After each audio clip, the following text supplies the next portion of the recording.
বসানো হয়ে গেছে ফলক, ফলকের সামনে রাখা হয়েছে রামলালার ছোট্ট মূর্তি। ফুল ফল মিষ্টি দিয়ে আয়োজন করা হয়েছে পুজোর। বুধবার মুর্শিদাবাদে হয়ে গেল রাম মন্দিরের ভূমি পুজো। গত বছর এই দিনেই উদ্বোধন হয়েছিল অযোধ্যার রাম মন্দিরের। তার বর্ষপূর্তির দিনই প্রায় 850 কিলোমিটার দূরে ভূমি পুজো হলো আর এক রাম মন্দিরের। ক্যান্সারে নেই আর ভয়, NCRI-এ হবে এর জয়। আপনাদের ভরসা নেতাজি সুভাষচন্দ্র বোস ক্যান্সার হসপিটাল।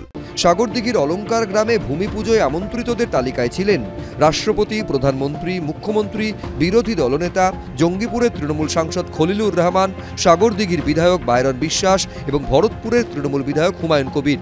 যদিও এদের কেউই এদিন উপস্থিত ছিলেন না।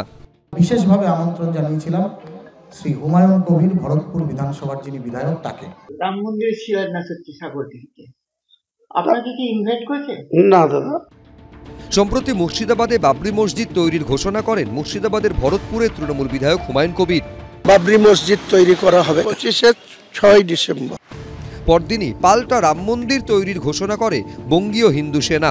সেই মতো তৈরি হয় ট্রাস্ট। মুর্শিদাবাদের সাগরদিঘির অলঙ্কার গ্রামে প্রায় 2 বিঘা জমিতে রাম মন্দির নির্মাণের পরিকল্পনা নেওয়া হয়। বুধবার সেখানেই হলো ভূমি পুজো।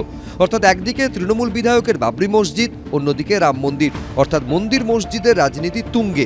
সেই ধর্মীয় মেরুকরণের প্রবল চেষ্টা। Competitive communalism. দিদির দলের লোক বলছে আমি বাবরি মসজিদ করব, বা যে কোনো মসজিদ করো, একটা করে 1000টা লক্ষটা মসজিদ করো, কিন্তু বাবরি মসজিদ নামটা আনার মানে বিভাজনের রাজনীতি তৈরি করা। তো তাকে নকল করে রাম মন্দিরের গল্প শুরু হয়ে গেল। হিন্দুদেরকে এক করতে হবে। ভারতবর্ষের মানুষ মন্দিরে মসজিদে সারা জীবন বিভাজিত হয়ে থাকবে, এটা ভাবার কোনো কারণ নাই। উনি যে ধর্মে মানেন করুন না, জায়গা কিনে করে সব করে বৈধভাবে করুন না বলছে। সরকারি রাস্তায় NH না করলেই হলো। যেমন কলকাতা এয়ারপোর্টে আছে, এয়ারপোর্টটা সম্পূর্ণ হচ্ছে না। সরকারি জায়গায় জবরদখল করে করবেন, জায়গা কিনে করুন। আমরা তো সোনাচূড়ায় করছি, জায়গা কেনা জায়গা 2.5 বিঘা। যদিও রাম মন্দির তৈরির নেপথ্যে রাজনীতির কোনো যোগ নেই বলে মন্তব্য বঙ্গীয় হিন্দু সেনার প্রতিষ্ঠাতা সভাপতির।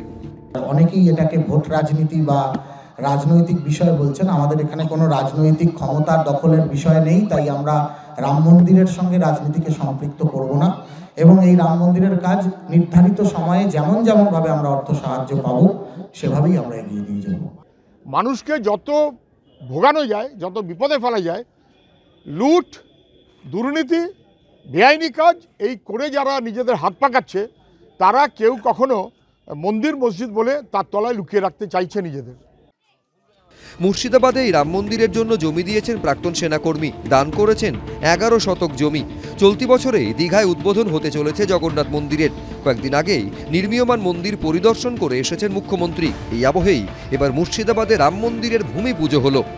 রাজীব চৌধুরী, প্রসূন চক্রবর্তী, বিটন চক্রবর্তী, ABP আনন্দ।